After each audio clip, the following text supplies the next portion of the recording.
I'm your host, Dr. Risa Ravitz, and I'm not your average neurologist. My interests and passions run deep, and I'm constantly pushing myself to find truths. I'm a medical doctor, a woman, a surfer, a runner, and an exerciser, and an avid reader of all topics. It's not easy to sift through all this information, and there's many podcasts out there. So let's try to get through this together.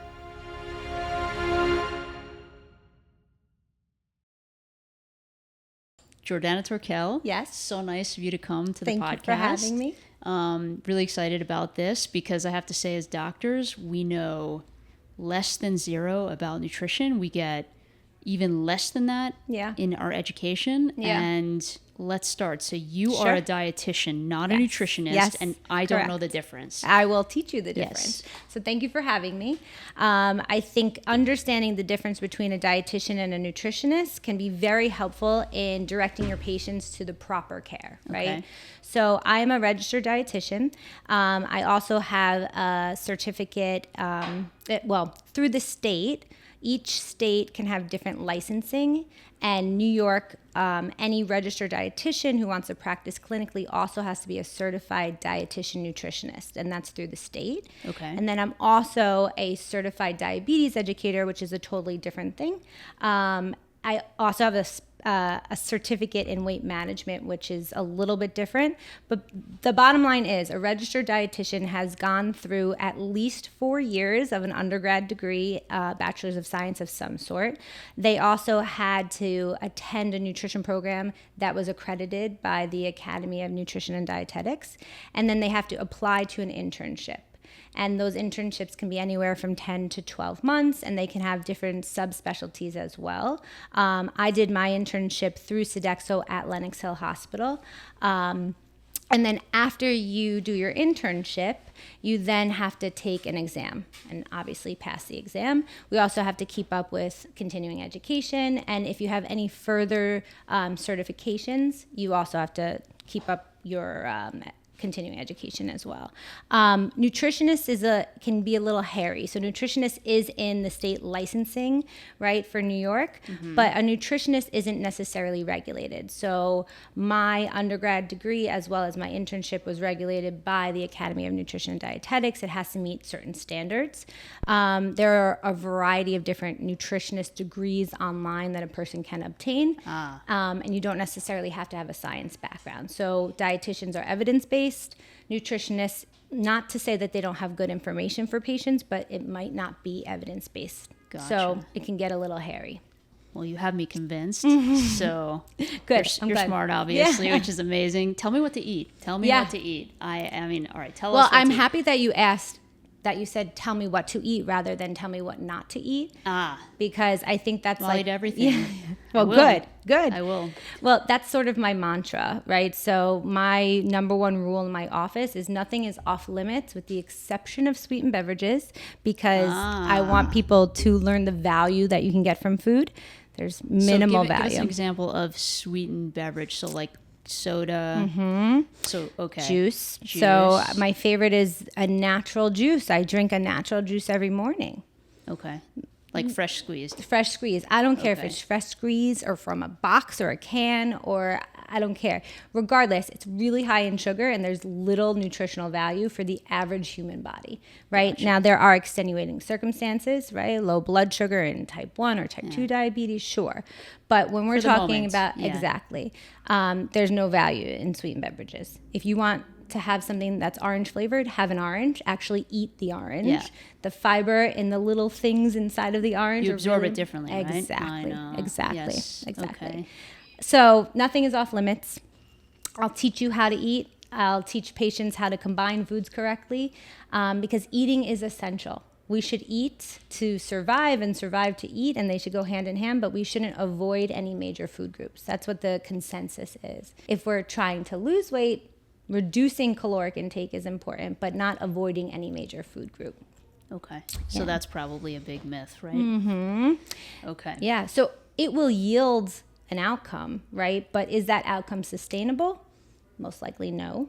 Okay. So you can actually have a patient create a line graph, essentially, of their weight over the course of the many, many years that they've tried and failed losing weight. And typically you'll start to see a line graph that's flat and then it gradually goes up, but that's their set point. So you may go down 10 pounds by crash dieting, but your body's going to compensate because it's not homeostatic, and you'll end up regaining that weight plus or minus 5 to 10 pounds.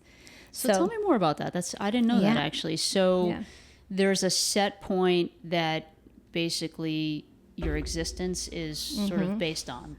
Essentially. So you're going to be around that weight, or that's your ideal weight, or so that's maybe a great not question, ideal, right? That's a really great question. We can also get into like anthropometric measurements too, like BMI, and why that may be good and not good in certain situations. But specifically, set point theory is the idea that the body has a weight in mind that it feels most comfortable. Most comfortable means hormonally balanced. And so the body's main objective in life is to maintain homeostasis, right? When homeostasis is out of whack, compensation then occurs. So if you dramatically decrease your caloric intake and increase your energy expenditure, the body will yield a weight loss, but ultimately it's going to constantly be trying to compensate to get back to the weight it remembers, and now it's in this flight or fight state. So you're conserving and exactly. And so that's why a lot of the hormonal weight loss medications are really, really helpful for people who have tried and failed many times with weight loss. But it's also why people will always reference, well, way back when I did Weight Watchers in my 20s, I was able to lose weight really easily. A 20-year-old body, a 20-year-old female body is very different than a 40 or 45-year-old or a 50-year-old woman's body, right? Hormonally different, your energy expenditure is different. So that caloric intake or the caloric deficit back when you were younger might have worked, but that's not what these commercial plans make their money on, right? Unfortunately, it's $1 billion industry, and they make their money on people who fail and have to come back. Interesting. And so that low calorie intake might not work the same way later in true. Everyone talks about that constantly, right? Yeah. It's like, you can stop drinking when you're 30 and lose 10 pounds like that, this. right? Or the chocolate, or whatever it is, and then you can stop. Is there any evidence for when the set point is set? And that might be a tough question, right? That's a tough question. So 17-year-old or? It definitely, I will have to look that up. It's a really good question. But if I had to like hypothesize around that, just based on practice and what I've seen in patients, like my child athletes who are then like collegiate athletes, their set point is very different, and what we need to do in terms of interventions, like dietary interventions to get them to lose weight, is very different than somebody. It's more typically, right? Yeah, and it also has to do with behavioral behaviors that they've established. So children are social eaters, right? Babies learn eating habits from mom, dad, observing. Then like when they go to school, you'll see like a kid will pull back what they're eating because socially there's been a change, or they've seen X, Y, like their friends eat one thing and whatever. So child athletes are basically constantly fed complex carbs or fast-acting carbs, depending on the type of sport, and they're really hungry. And then when you cut that energy expenditure, they're eating a ton of carbs still, because they are used to just having to fuel for practice and games and whatever. And so it's a lot of unpacking the behavioral stuff. And I just had a girl the other day. She's exercising a ton, and she played a sport every season. She played 4 different sports. She's in her 20s now, and she thinks she's exercising a lot, which she is, but she's still eating like she is playing basketball and having practices 5 days a week, right? It's a very different energy demand on the body. Yeah. I played sports in college, and they had us on a crazy diet, and the calories were insane. And all I could think to myself was, when this ends, I'm going to lose all this muscle, and it's going to turn to fat. And, grew up on the East Coast with that kind of mentality. Exactly. Yeah, sure. So, I think it's real. I think a lot of athletes, their bodies change dramatically after they stop. And really dramatically, not just, the 10 pounds that we're talking about. Very dramatically. What sport did you play? I played field hockey in college. In I college? ski raced. Okay. Yeah, and ski raced. So they were Ski trying racing. they were constantly trying to push us like in these 3,500 calories a day, 3,800 calories a day, a lot of carbs. Let's get into it a little bit. Let's get into like really practical things. That's what patients are always looking for. So that was great advice that you shouldn't avoid any food group. Right. Everyone talks about, if you look on Instagram and all these places, they talk about macros and everyone has an opinion about this. So Sure. can you pare it down to something simple? Obviously, it's the ins and outs, right? Sure. It's sort of the ins and outs which you can measure, but maybe we can Yeah, I can pare it down. dial in a little bit more. Of course. So just on a macro level, we Macros have for the macros. Yep. we have 3 macronutrients. Okay. We have carbohydrates, we have proteins, and we have fats. Okay. We also have micronutrients, which are your vitamins and minerals. Okay. All are important for a healthy body to function. Each macronutrient provides a different level of energy for our bodies. Okay. Energy is measured in a kilocalorie. That was a tough one. So each carbohydrates and proteins have the same amount of calories per gram, okay? But they work very differently in our bodies. Fats have double plus an extra 1, so they're 9 calories per gram compared to the 4 calories per gram, that's the proteins and the carbohydrates. So each of these macronutrients provide us a different level of energy that's measured in kilocalorie. So our carbohydrates provide us our fast energy sources, right? Okay. So within 30 to 60 minutes of ingesting a carbohydrate, you're going to get that energy, you're going to feel that boost. But what can happen in certain bodies is you'll end up with a low blood sugar after that will make you feel hungrier, or you're fatigued, or you're irritable. And that triggers you to then go get more, right? And so carbohydrates are the primary source of fuel that your body wants to function on. It's the primary source of fuel your brain wants to function on. But excessive amount of carbohydrates can be stored as fat. And so that's why carbohydrates get sort of a bad rep, right? So it's not that they're bad for us. We should know where they are in our diet, and I'll tell you what else to do after. Proteins are moderate energy sources. Okay. So what does that mean? They keep us full for a moderate amount of time compared to the carbohydrates and the fats. So they keep us full for about 2 to 4 hours. They still spike glucose, but it's a lot later and it's not as dramatic as a carb. And they're stored very differently, all right? They also impact our hunger and our satiety cues, which is important to note. And they can also help with healing muscles and metabolic rate. Okay. Fats are the highest in calories, so they provide us the most amount of energy, and they keep us full for the longest amount of time, 8 to 10 hours. So fats are good for us, but we also want to know what types of fats are good for us. And anything excessive isn't going to be good for us. So even the good fats, excessive amounts of good fats is still a high amount of calories. And there is a threshold to which how many calories a body needs, especially if you're trying to lose weight, maintain weight, or gain weight, right? So what does this all mean, right? This means a couple of different things. So if we're talking about, let's say you have a really packed patient day, right? And you only have 15 minutes 3 times during the day that you're going to have a break. You want to make sure that those 3 times you have a break, those 15 minutes, that meal or snack that you're having is a combination meal or snack that's going to keep you nice and full and keep your blood sugar nice and full. So are you thinking about what you had during the day? Chocolate, the cookie, what else? Nuts. I had nuts. That's better, right? Nuts are great, Okay. sure. Certain nuts. Okay. Yeah. More and more happens with the digestion of the carbs quickly, and you need more and more. And excessive amounts of that can lead to weight gain, but you also don't feel really good. It's not sustained energy, right? So a combination would be something with a carb and a little bit of good protein and a little bit of fat, right? So like good protein, just real quick. Good. Yeah. Well, that's a very interesting and a very conversation, hot topic right now, right? So in terms of longevity and cellular preservation or recycling of the cells and slowing down the aging process, the types of proteins that are recommended are plant-based. In terms of low carb. Really? Yeah. Really? Wow. Which is very, I'm not suggesting that everyone goes plant-based because this plant-based proteins have carbohydrates, whereas animal-based proteins don't. But animal-based proteins are pro-inflammatory, and the cellular aging is all about inflammation, right? So I'll give you an example. I knew I was coming here, and I had eaten many hours ago, and I didn't plan very well. So I stopped into Fresh & Co. They had a Greek yogurt, blueberries, and walnuts, right? Walnuts give you omega-3. That was my breakfast. Excellent. Excellent. Omega-3 and healthy fat. Blueberries are high in polyphenols. There is carbohydrates there.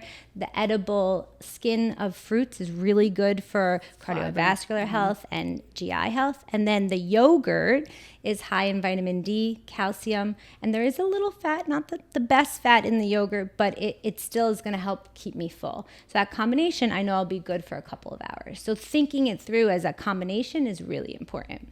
Now, fruit is a hot topic in my office because Weight Watchers says that, or they used to say it's 0 points. Fruit is very healthy. I'm not going to knock fruit, but for a quarter of the amount of carbohydrates, you can have the same vitamins and minerals in vegetables. So just keep in mind that fruit is not a free food, and you always want to pair it with some protein, like a handful of almonds, right? So if you're going to have a piece of watermelon, having, some pistachios with it is important. It's going to slow the absorption of that sugar and make that snack or meal more useful for your body. Will it be less of a spike? Because I know fruit is a big spike. Exactly, right? A high glycemic food, yeah. So less of a spike when you pair it with a protein and healthy fat, it sustains the energy that you'll get from that, because the protein and the fat actually will delay the emptying of the stomach, like a GLP-1. Very different than a GLP-1, but very similar. But yeah. Exactly. So it keeps you full and you feel more satiated for a longer period of time. Okay. Yeah. So that's everything in a nutshell. I'm totally kidding. So planning a little bit and focusing on the combinations are important. Back to plant-based, right? Yeah. So this is a hot topic. I think that having thought around adding plant-based proteins are important, but not only doing plant-based proteins at this point. That doesn't mean in a couple of years more and more data won't come out that we should.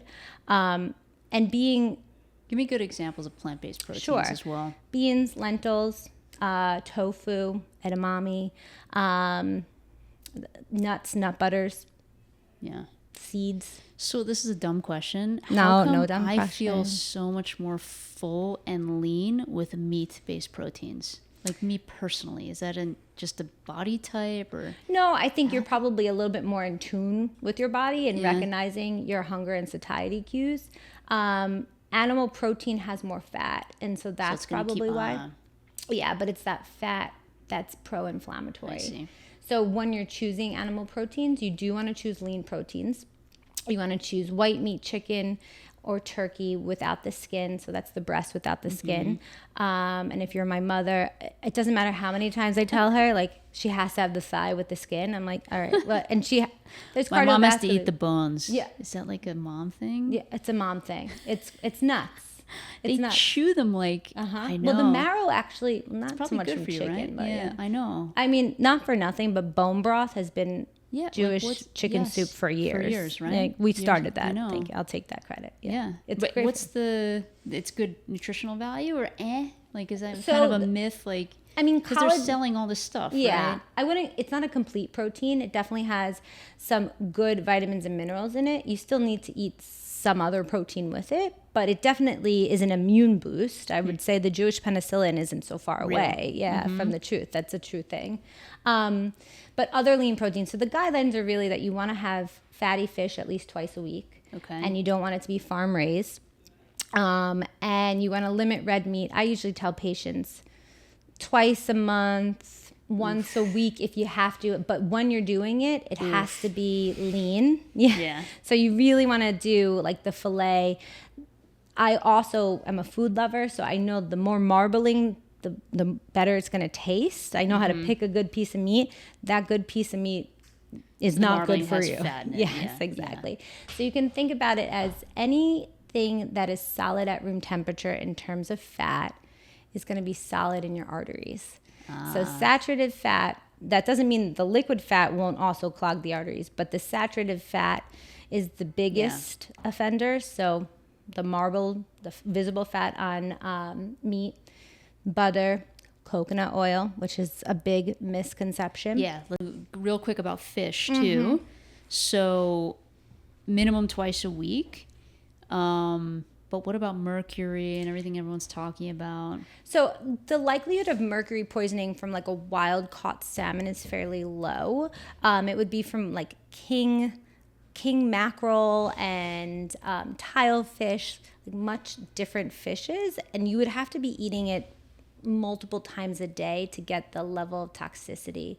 That's great. So when you're purchasing fish, you should, like how we purchase any food, you want to know where the food is coming from. So farm-raised food or farm-raised fish is not as great for us as wild caught, but you want to know the origin, and that's for everything.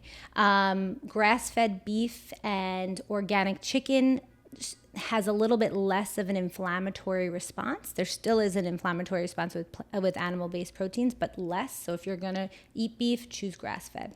Okay. If you're going to eat poultry, choose organic. If it doesn't happen all the time, that's okay too. If you're at least making some change occasionally, it's still better for you. And hormone, right? Well, quote, hormone free, right? Quote unquote. I mean, how do we know? So that's true. How do we know? It should be labeled, and it should be labeled. There are lots of like things that people or that not necessarily farmers, I don't want to put farmers down, but different food companies can get away with, right? That also with like labeling of sugar and sodium and all that sort of stuff. So the bottom line is anything in the whole form is best for you, and just know the origin in which the product came from. Okay. Yeah. So I'm a neurologist, as you know. Everyone is always asking me about migraine diet and memory and brain diet. Yeah. And, I tell them that walnuts look like brains and that's what you should eat. So I love that. Is that all right? Yeah, I love that. That's amazing. No, I don't know if that's true at all. So you're not far off. The omega-3, Okay. it all goes back to inflammation. So I'll start with the migraine stuff first. Yeah. So as far as migraine and diet, there's not one diet that is superior in decreasing your frequency of or migraine. severity, However, one of the first things I remember doing when I was seeing a neurologist when I was younger for migraines was a food journal or a trigger journal. So obviously if you have triggers, avoid those foods. Not my triggers aren't going to be your triggers. Yes. There may be a commonality. I may have a trigger 1 week and then the next week that won't be the same, and that can be hormonally based. I may have more and triggers. other factors. Exactly. That's what I tell my patients too. Yep. Exactly. But so essentially there's not one diet. They do find that the Mediterranean based diet and the DASH diet seem to help, but it's not going to eradicate, because I believe, and you can tell me, there's a possible genetic connection with migraine. For sure, there's a component, and there's sort of this propensity to have this thing happen. So a lot of times it's layering triggers on. So the DASH diet, maybe you don't, overdo the sodium and kind of push you over the edge. But I have the same thing. I have patients that tell me all the time, like, I had a banana and an avocado and I had a headache, and I had a banana and avocado and I had a headache, and I had a banana and avocado and I have a headache. So I'm like, okay, well, no more bananas and avocados. Right, exactly. But it's exactly like you said. It's not always exact, and people don't want to be limited. They seem to want what they can't have. Because that could be a trigger, right? So I think diet is a big component, and I'll get into a little bit more specifics, but also external factors are a big deal, like stress management. And I think the number one thing that's missed by dietitians, and I love a good dietitian, is sleep, right? So sleep that's if I give a person a recommendation and sleep is part of it, I say, I don't care if you don't do anything else other than work on your sleep. Because poor sleep the next day can dictate your food choices, and you may be having higher carbohydrates, and higher carbohydrates has been shown to potentially increase your chances of having a migraine. You may overdo the coffee, right? So they do say, if coffee helps you, then go for it, drink your coffee. You don't want to have excessive amounts of coffee, and you don't want to completely eradicate the coffee from your diet and then have a rebound headache or whatnot. So sleep is number one, stress management number two. And then really focusing on a diet that is anti-inflammatory. Okay. Right, which is a really broad term. Again, there's not one diet that's anti-inflammatory, but there's lots of different components to an anti-inflammatory diet that is similar to Mediterranean and DASH, and that a person can pick and choose what they would like to incorporate. So to begin, it's high in whole foods, right? So you want to look at foods and you want to be able to know what the food is, right? It should not have been altered from its initial state when you look at it. So that's the outer perimeter of the supermarket. If anybody goes food shopping these days, which I love food shopping. Yeah, consider it market research. I could get lost in a supermarket. It's my favorite thing. So outer perimeters, so fruits and vegetables, eggs, dairy. What else is on? Fish. Okay. Yep. So meats. Yeah. Exactly. Okay. So a diet that's high in lots of fresh fruits and vegetables, right? So the recommendation is 4 to 5 servings. They say to actually like increase that for inflammation. I would specifically say keep your eye on how much fruit you're taking in and really increase the veggies. Green leafy veggies are really, really high in antioxidants and the B vitamins, which is very good. There is some connection with B vitamins and migraines or just general brain health, nerve health. Exactly. And then fruits and vegetables that have edible skins, right? So the edible skin is high in fiber, and there is a connection between gut health and brain health. They're working on a conclusive connection, but basically you don't want to keep stool in your gut for too long. You want to keep things moving. So edible skins of fruits would be like your blueberries, your raspberries, and your strawberries. These berries are really hard to clean, and a person with migraine may be more sensitive to a pesticide, or anyone may be more sensitive.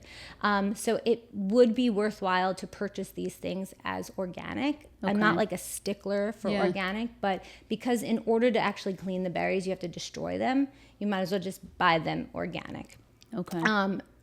And fruits that are high in vitamin C, so the citrus fruits, as well as yellow and orange vegetables like carrots, bell peppers, all the colors of the bell peppers. They're a great source of vitamin C, which is an antioxidant that helps with oxidative stress, which is inflammatory. Fish twice a week, like I had said. Dairy's controversial. I love dairy. Me too. So what I tell people is you don't want to go crazy with full fat cheese. You don't want to go crazy with fat-free cheese. You want something in the middle for dairy, a 1 or 2%. Okay. And add some fiber when you're eating it to decrease the absorption of that saturated fat. So pairing fiber with a saturated fat food decreases the absorption of the saturated fat in your bloodstream, so preventing that cholesterol from going up. Okay. Yeah. So everyone thinks it's the cholesterol in the diet. Like the dietary cholesterol, that's not what contributes to the blood cholesterol. It's the saturated fat. Okay. Right? So it's a little confusing.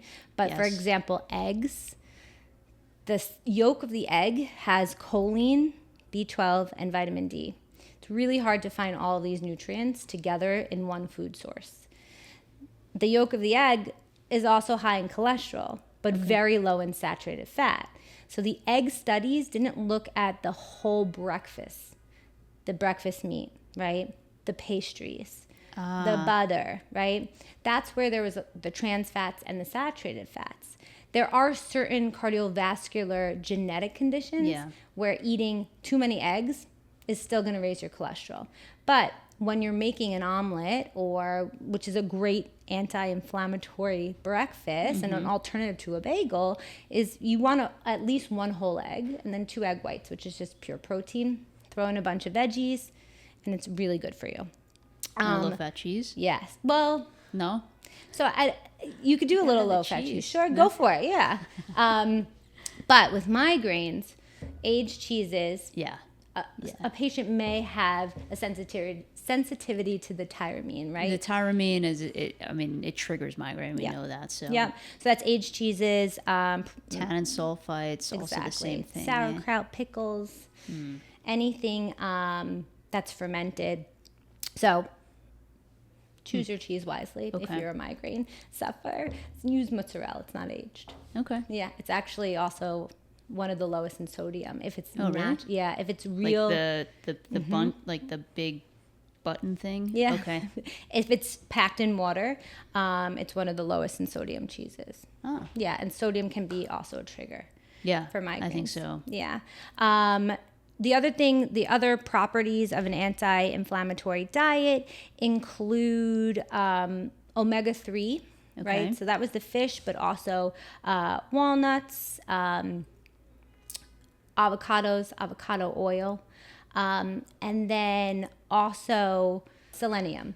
So selenium is a really great antioxidant, and a lot of people will supplement with selenium. And supplements can be a whole nother episode. Yes. But we might do a whole episode on that because I have a lot of thoughts on that. Yeah. So basically there's something called bioavailability, right? The bioavailability of gaining the nutrients from the food source is much greater than supplementing. Yes. So how much is actually absorbed from a supplement is negligible compared to a food source because our body recognizes those nutrients more readily. So food first, right? 2 Brazil nuts a day is enough selenium, right? And that is a great source of antioxidants. You can have that with some blueberries as a mid-afternoon snack. Okay. And you're done with your selenium, right? So that's great. Other components to a diet that helps possibly decrease your risk for developing a migraine at some point: hydration, stress management, smoking cessation, and yeah. And the obvious ones that nobody listens to. Correct. Right? It's all day long. All day long. Exactly. I know. So and sleep, like you said. And sleep, yeah. So minimizing inflammation, right? Inflammation leads to cellular aging. Cellular aging can then lead to a variety of other things happening. There is also data on weight maintenance that's important too. So maintaining a healthy body weight. Okay.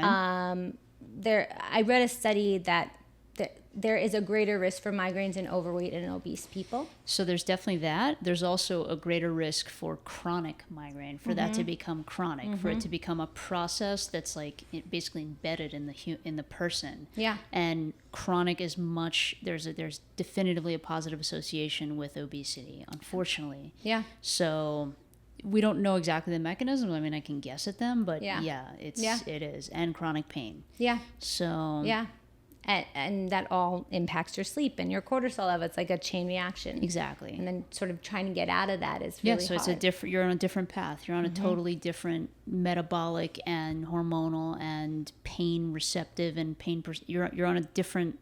You're totally in a different place. Yeah. Yeah, it's terrible. I know. It is terrible.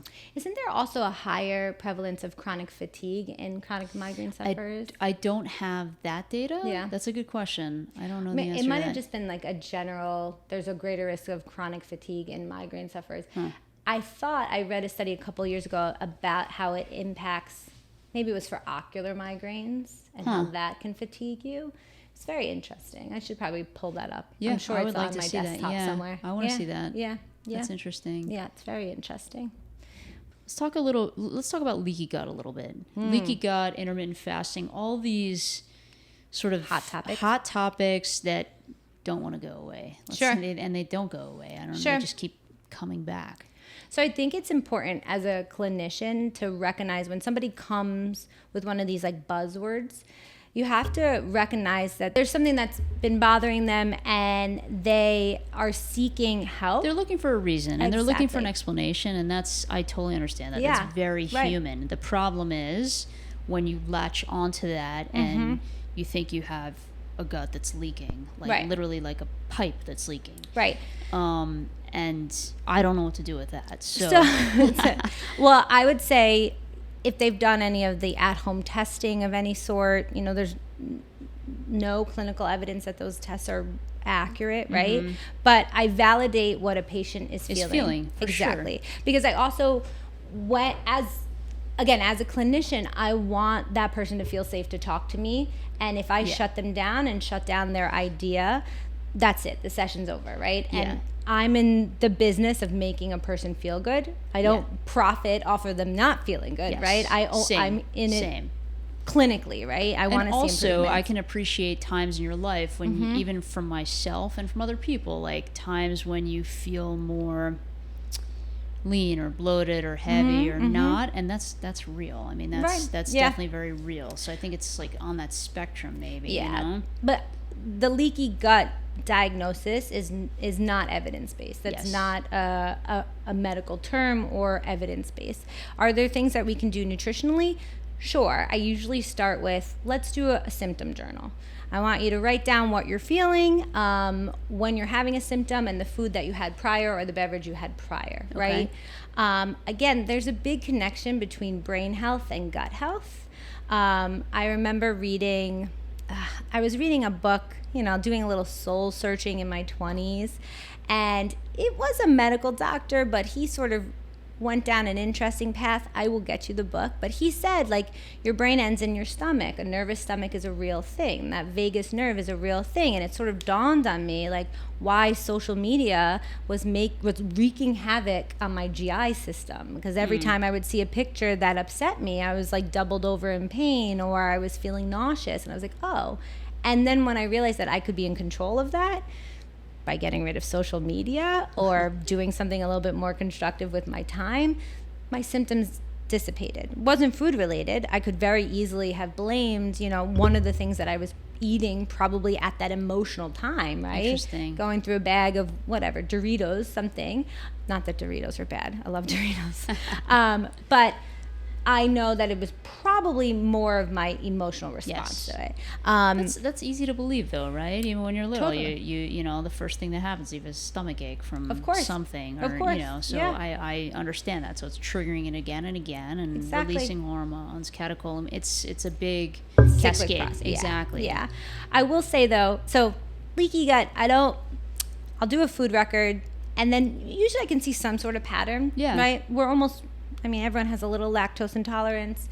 So if you have a day where you're eating burrata and then pizza and then ice cream and you have pain, I can validate that was probably a little bit of too much lactose, and, maybe take some Lactaid. So I usually will find a pattern there, and we'll eliminate certain foods, and then you can usually incorporate them back in once the gut has quote unquote healed. And that's about the extent. So the gut healing, is that in quotes, or is it? It's in quotes. Okay. Because to actually heal your gut, you have to be MPO for a while, right? Right? Yeah. You basically have to be MPO. Exactly. Which means not eating at all. Yeah. Nothing by mouth. Nothing by mouth. Right. So basically, you're not eating. Right. Yeah. So you remember, like inpatient, if you had somebody who had, I don't know, a necrotic valve or something, or like a colitis or something like that. Exactly. Yes. They were MPO and they were for put like on 2 weeks. TPN. I know. Exactly. Yeah. The only way to heal the gut is to the lining has to heal, and it has to turn over, essentially. Right. So how I explain it to people is, like, you have these little hairs from nose to tush. Those hairs help capture nutrients. When you've had any sort of inflammation, one bout of nausea and vomiting, diarrhea from, I don't know, bad sushi. Oh God, not bad sushi, because that's let's do something better than that. I don't know, something else. You may have symptoms after you've felt quote unquote better, because your gut's just not healed, right? And so if your gut is smooth, you're not capturing. Exactly. Perfect example. So things are moving quicker, right? So a period of time of not eating, I'm not recommending, but usually after some sort of naturally usually happens, right? Exactly. Same thing with my migraine patients. Same thing. Yeah. Usually the gut, it can go both ways, but a lot of times it speeds up and then it has to heal. So that's 72 hours of after you're not eating right. We want it to heal. Exactly. So. And the interesting thing is also, after avoiding any major food group for a period of time, so let's say our vegetarians, once you start incorporating back meat, or even fish if you're not a pescatarian, you do have some level of intolerance, because your body has not been exposed to those nutrients, and so there is some sort of response that happens. It usually goes away. That doesn't mean avoid it, right? It just means gradually increase. So if you do an elimination diet, you don't just add things all the way back in.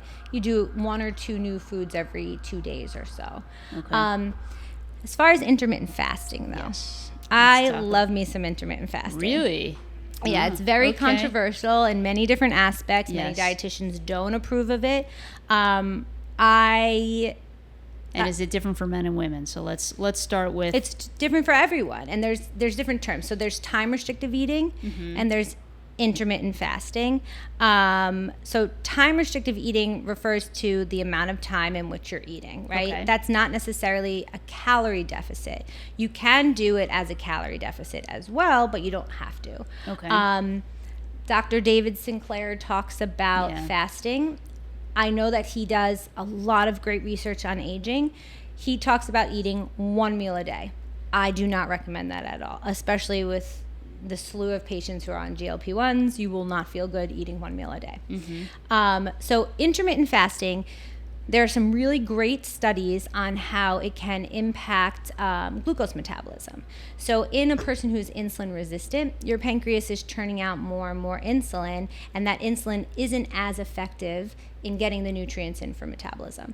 So when you have a period of time in which the pancreas isn't overly stimulated, the studies show that during your eating window, your insulin is more effective in glucose metabolism, so you can improve that, right? Yeah. But it can get a little hairy, because then you have people eating in a 2-hour window, and that 2-hour window is at 2 a.m. calories. Oh, really? Right. And like 4,000 calories. I've seen people do that, or just eating as much as they can. So it's really the time in which you're eating, Okay. right? So there are studies on shift workers, nurses, truck drivers, pilots, and essentially they tested all different types of diets overnight. And essentially it didn't matter what they were eating. If you were eating at a time in which your body should be at rest, it had a negative health implication, right? So interesting. It's so very that's interesting. hormonally related for Right. sure. So you're storing it, right? You're storing it, and you're fighting no matter what. Correct. I mean, listen, we Raises those did cortisol. residency, and it's just basically, 2 a.m. hits, you have to eat something, or else you're not going to stay up. And then 4, and then 5, and then 6, and then it's just like nothing is happening. It's just like you're dragging, and it feels like you're hurting your body. It's because you awful. are. Yeah, it's terrible. I mean, you are here today, which is wonderful, and we're grateful for the residency. But it's tough. Bad. It's not for the faint at heart. But there used to be a resident when I worked at Lenox Hill, and do you remember Prostat? So Prostat was a protein. It was just protein that you could add to a tube feed, or you can give it. It's a 1 ounce, and people would eat it. Yeah. And he would carry it in his jacket pocket to suck on in between seeing patients. I'm like, I could probably get you an Ensure also if you want it. Like, you do have teeth, but that's fine. So, sorry. No, I get it though. I get it. I empathize with that because it's hard to get energy. You're literally just like ready and to then stick your whole to get energy. system switches. Yeah. So basically, the study showed it didn't matter what you ate, right? So it was that you're eating at a time in which you shouldn't eat. So circadian rhythm is a real thing. Yes. As the sun goes up, your metabolisms are ready to work. Right? As the sun sets, your body is going into this hibernation state for bed. So your metabolic rate decreases, the ability to get energy from food, thermogenesis of food decreases, your body temperature, your heart rate, all of that changes, right? So if you're now stressing the system and calorie loading, because you've done 1 meal a day and now it's 4,000 calories, you're going to store that. You're not utilizing that as energy. And then the body is in this flight or fight, and you're storing even more throughout the day. So people get so frustrated. I've been intermittently fasting. I only eat 1 meal a day, and I'm gaining weight. It doesn't make sense. Midnight, right? Yeah. Exactly. So it's the late night eating. There's truth to that, right? Yes. So there's studies that show if you could be done eating earlier in the day with the sun, it's most beneficial long term. Okay. That's not always realistic for patients. Yeah. So I will make some adjustments. I will suggest that patients eat their largest meal earlier in the day. Also, that people have recognized or realized that when they eat a heavy meal, they get tired in the afternoon. So it's the types of foods that you're eating, right? If you have a bowl of pasta at 12, you're probably going to need a nap by 3, if not another bowl of pasta. So still having a decent amount of proteins and healthy fats, but focusing on if you want some more carbs, have them earlier. Try to scale your carbs back as the day goes by, and try to make dinner your smallest meal. It's like the opposite. Yeah, of everybody. The opposite of like civilization. Yep. Yeah, of everybody. But the earlier you finish, the earlier you then go to bed. Yes. Right? All of Yes. these things. So all these things were set up like I always think about the caveman, right? It's just Exactly. kind of, we're dependent on the sun, and that's exactly. really what we're set up to Exactly. sort of live by, and now we're not, you know? Right. So with modern technology such as refrigeration and microwaves and stoves, we can eat for All the 18 time. hours, right? Our bodies are not designed for that. That's why with bariatric surgery can be very useful, but a patient has to do a lot of behavioral interventions before, because if you haven't changed your behaviors around food, you're now eating the same foods, just smaller frequency and over a longer period of time. So now you're getting into the hairy area that they're eating really late at night because they're still finishing, that high calorie meal just over a longer period of time. So they do have weight gain. But so intermittent fasting can be very useful if you're eating a bit earlier. Okay. And I can get people at a caloric deficit doing it without having to count calories, which is also a benefit. But I encourage people to be regularly eating during their time frame, which I know Dr. Sinclair would go against. But Dr. Volter Longo, he created the longevity diet, or Prolon. He has people regularly eating, and it's regular eating.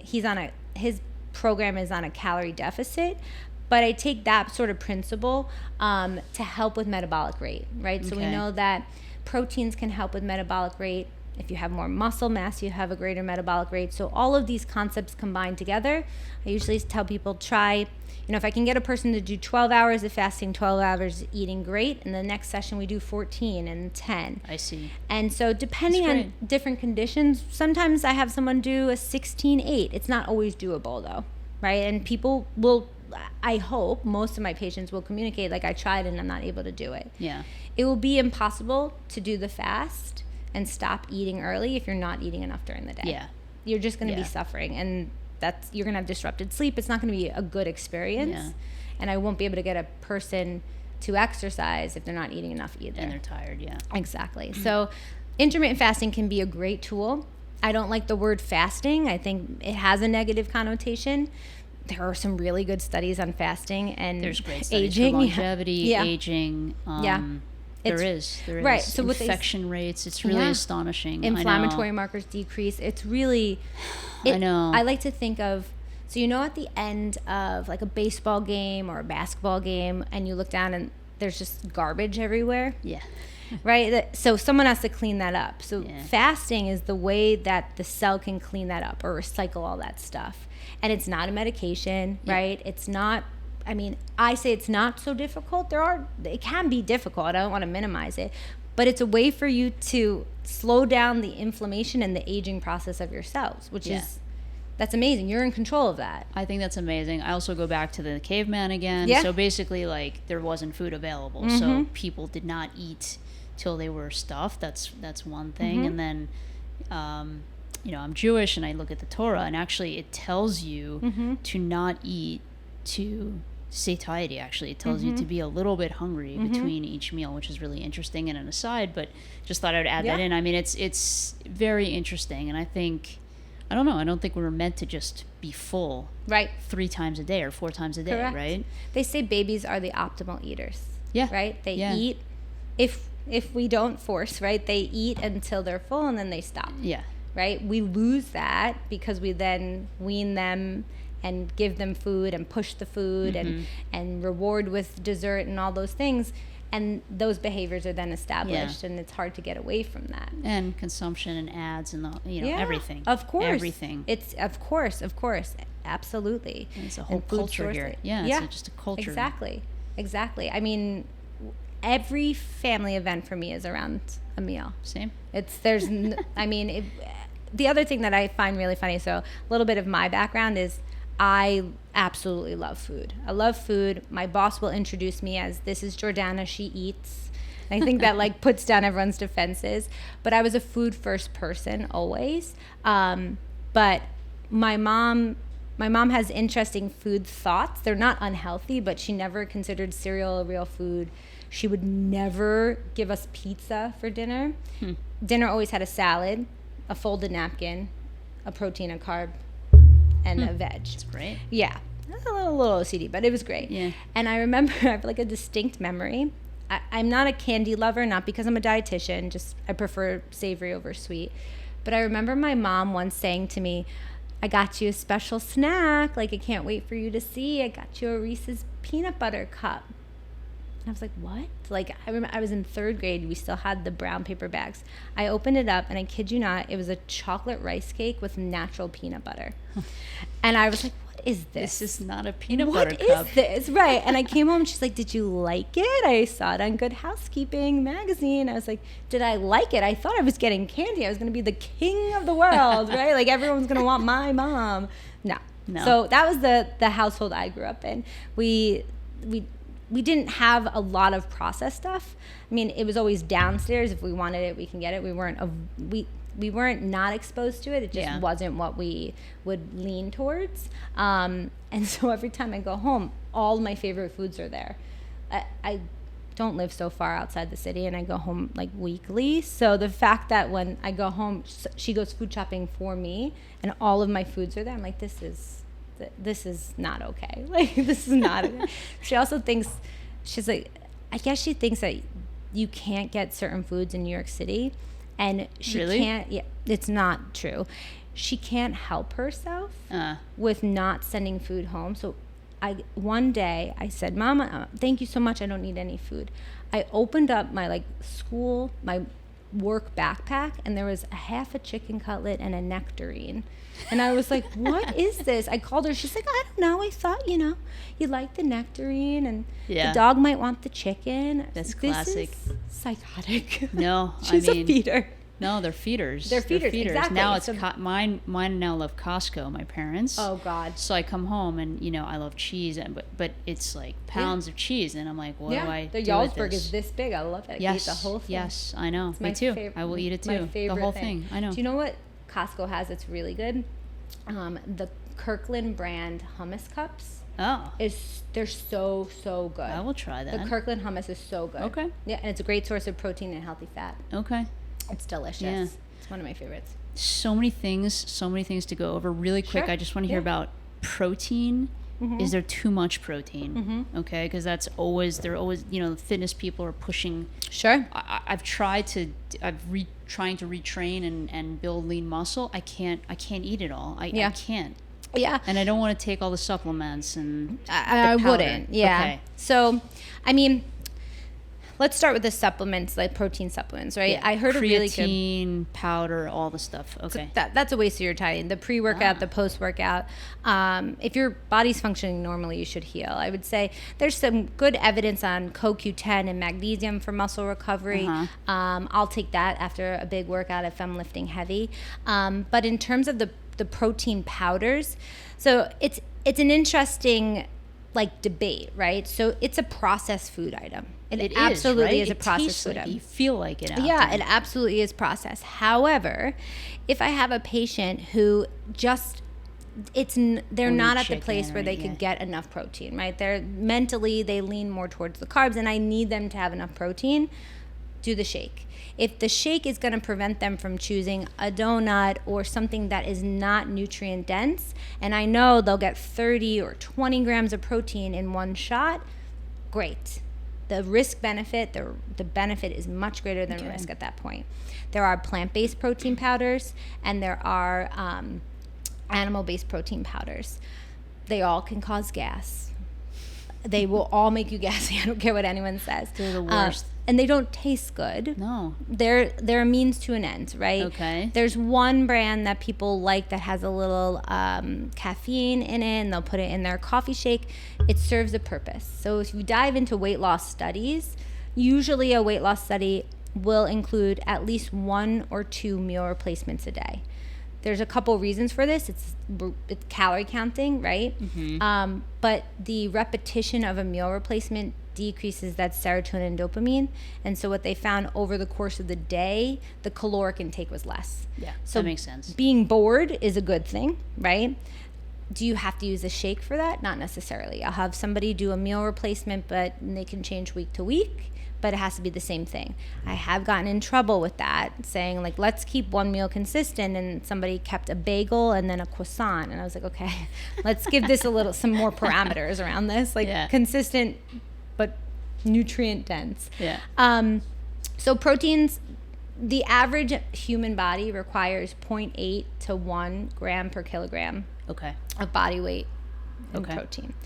It's not a lot of protein. It's like 5 to 6 ounces in general, right? And a serving is about 3 ounces. So which is like way less than what they're all pushing. So, and that's for the average body. Why is it suggested to increase proteins in certain situations, right? It's not that the protein is going to build the muscle, but it's going to heal the muscle. And it works very differently in our body than carbohydrates.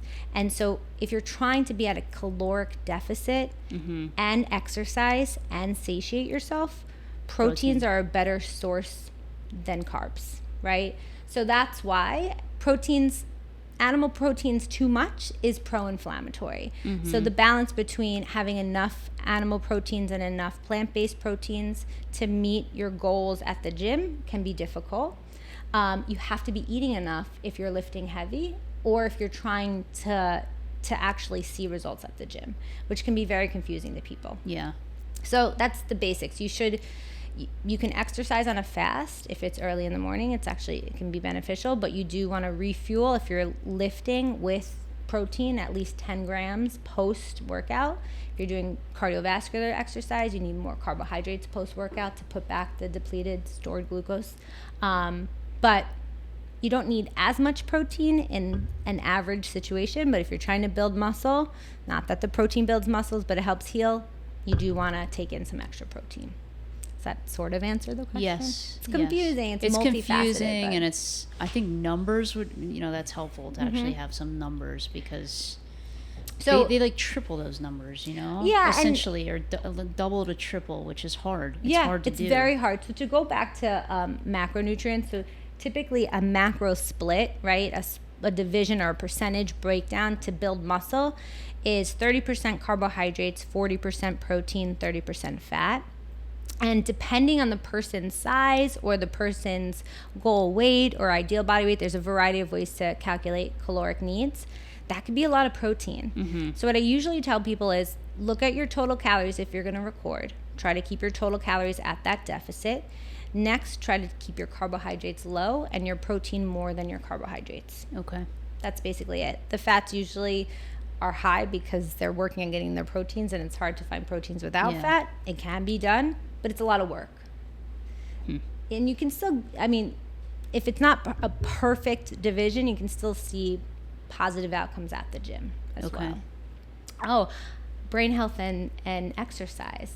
We didn't talk about that with migraines. I forgot. Just in brain health in general. Huge. A lot of studies for that. So which is great. Studies. It's awesome. I was recently on a call with a geneticist. We did some genetic testing, as my grandmother had Parkinson's. And of course, wherever I go, everybody knows I'm a dietitian. So I actually, when I was in my 20s, if I met someone at a bar and they asked me what I did, I said I trained the penguins at the Central Park Zoo.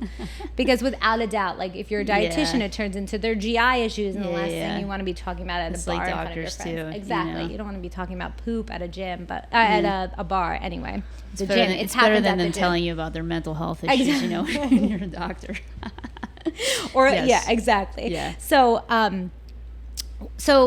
basically, this geneticist said to my mom, and she prefaced it by, I'm sorry, Jordana, there is no diet to decrease your risk of Parkinson's disease. However, cardiovascular exercise can significantly decrease your risk. Yes.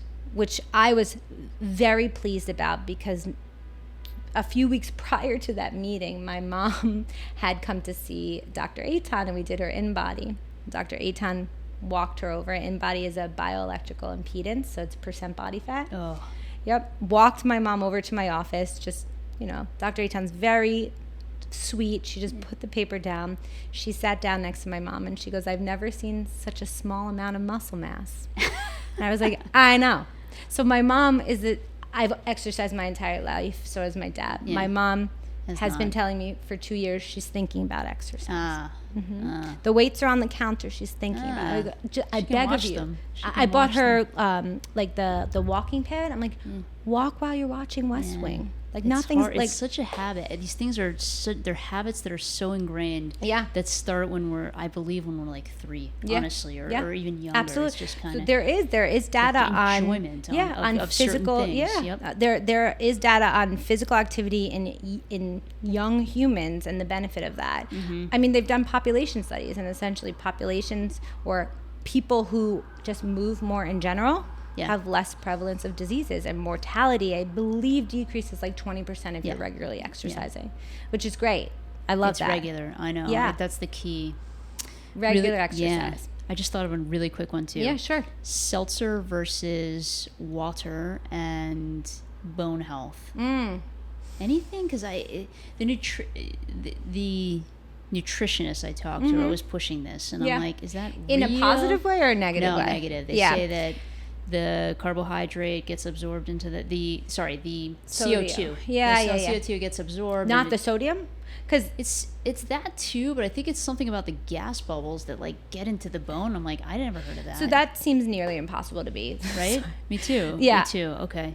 I had a patient today tell me that her trainer told her to have a donut after leg day because then it would go to her legs. And I said, wouldn't that be magical if we could manifest where the food would go to? And she was just like, So just, it's not it true? doesn't work So that it's way. not true? No. Yeah. So, I mean, the only My rabbi's connection I eating could... bagels now after his workout. 2 of them. What type of workout? Like marathon weights. train? No. Weights? Yes. He met a trainer and they told him 2 bagels. 2 You should bagels. check his A1C. Okay. So post cardiovascular exercise. So if you have prolonged cardiovascular exercise, high intensity, greater than 60 minutes, then yes, you need to refuel more. If you're doing a little bit of cardio and strength, you want a combination refuel source of some sort. But straight carbs after a workout that was mostly weight-bearing exercises, Nothing, right? You're going to hit your threshold and store it as fat. It's not, you're going to eradicate all the work you just did. But back to the seltzer. The only thing I could think of that this person was talking about was the way that they used to carbonate, and they may actually, we can look at your bottle, the way they carbonate it, sometimes there's sodium. So these ones, this one isn't, but you know the ones you get at the Italian restaurants in the city? Those you can taste the salt, for sure.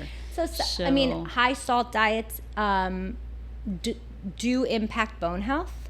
That's the only connection I could think of. Other than that, if you're choosing seltzer water rather than a soda, like a high sugar beverage, or juice. Absolutely. Yeah, absolutely. The seltzer's better. And there's nothing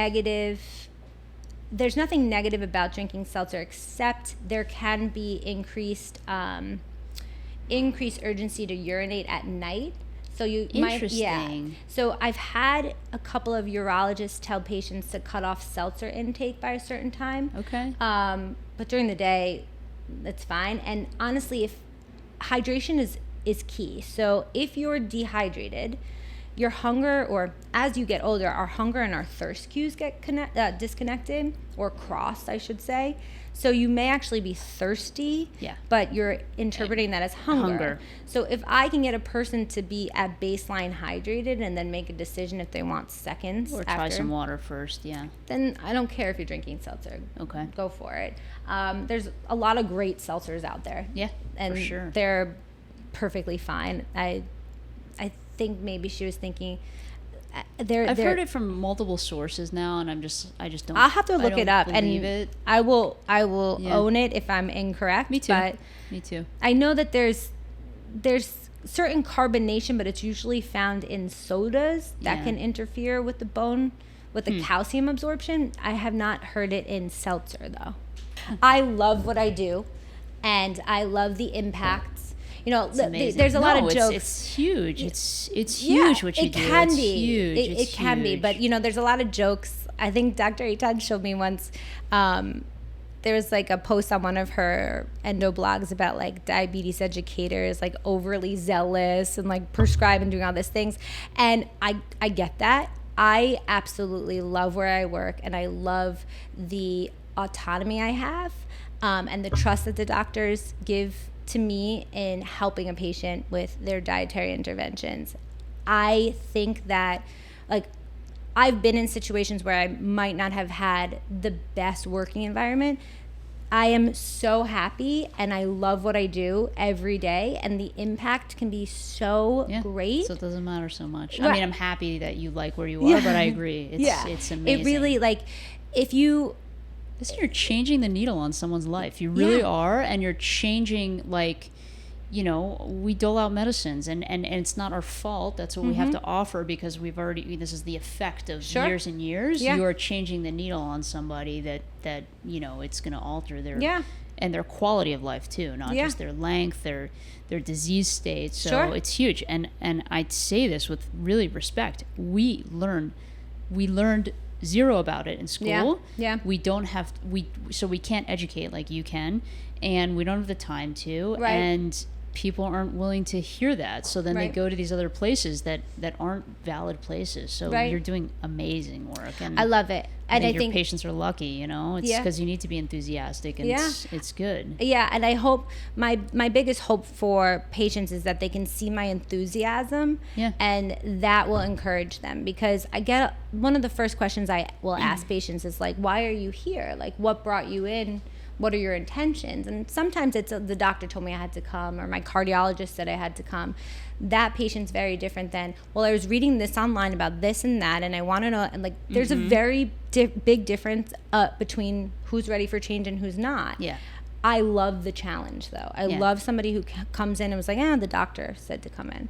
I'm like, all right, tell me what you ate yesterday, right? And then once the barrier's down, you can make such a great impact on those patients, because they came in thinking, I'm just checking the box. And then my cardiologist will leave me alone. Like, so that's where amazing. That's my favorite. I love a challenge. That's awesome. I love when you get the criers also. Ooh, my favorite. You like the criers? Yeah, because I kind of like the criers. I don't know. When it comes to food is not just what you eat, right? It's, you know, you talk about your mealtime as a kid. Habits, it's everything. It's everything. It can be... I take it back. I like the criers. I just kind of sit there. But then you get a migraine from crying. Exactly. Right? So and I don't know why. I know. Don't. It's not good for you. Totally. Those emotions. No. Listen, I think people know. People aren't stupid. They know what's hurting them, and and when you tell it to them in a kind way, they I think it's, you know, you have to do that. You have to be a mirror sometimes and tell them, or just tell them. And I think they appreciate it. So mirroring is one of the things you learn in counseling, right? Reflective listening. Yes. That's one of my favorite things. Yes. So tell everyone where they can find you.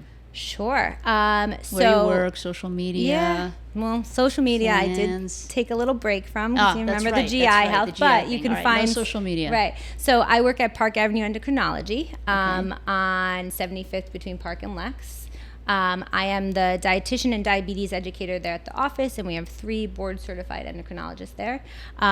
Patients can be patients of the practice and see me, or they can just come and see me. You take insurance, or?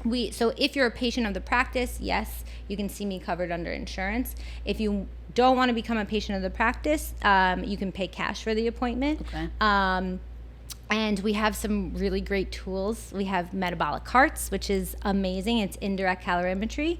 If done correctly, it's the most accurate way of measuring energy expenditure. I want to check that out. It's so cool. So in ICUs, they can actually hook it up to somebody's vent. So like think of a traumatic brain injury patient, right? They're so catabolic, and to keep up with their needs can be really difficult, but you can measure that, and then you can match their tube feeds. It's remarkable. So we have that, and then we have an in-body machine, which is bioelectrical impedance, and essentially it's a very low current that is it's measuring body fat. Exactly, body fat and water percentage, as well as muscle mass, and it will break it down by segments, which is really great. So if you're starting a workout routine, you can start that. You can do it before, and then you can do checkpoints, 4 weeks, 6 weeks, whatever, and you can really see the improvements because the percent body fat is really the creme de la creme for measuring health in my book. We Yeah. can get, that's a whole nother session. And Anthropometric measurements. That's yeah. amazing. And then you can test their metabolic rates and see if that increased. So you can see if it increased or decreased. Yeah, So if that's you're in amazing. a calorie restriction, it's going to decrease. If you're doing it correctly with exercise, you may be able to maintain it or increase. Gotcha. Because it's measuring the substrate or the byproduct of your macronutrients, essentially. So we can get into that. cool. I'll explain all of that to you. Yeah, That's cool. Very cool. Thank you so Thank much. you so much for coming. Thank you for having me. Really, really eye-opening and mind-blowing. Yeah. So, yeah, Any keep up questions, the good work. send them my way. I will, and I will send patients. Great. And Great. Send them on over. We definitely, I think we're going to have another episode because Cannot people wait. love measuring all these. I do too. It's Yeah, very yeah, cool. yeah. I do as well. Yeah. Yeah, we are our best test patients, Yeah. right? Absolutely. Thank you so much for your time. I appreciate Thank it you. being here. Thank you. Yeah, it was Thanks great. so much. Thank you.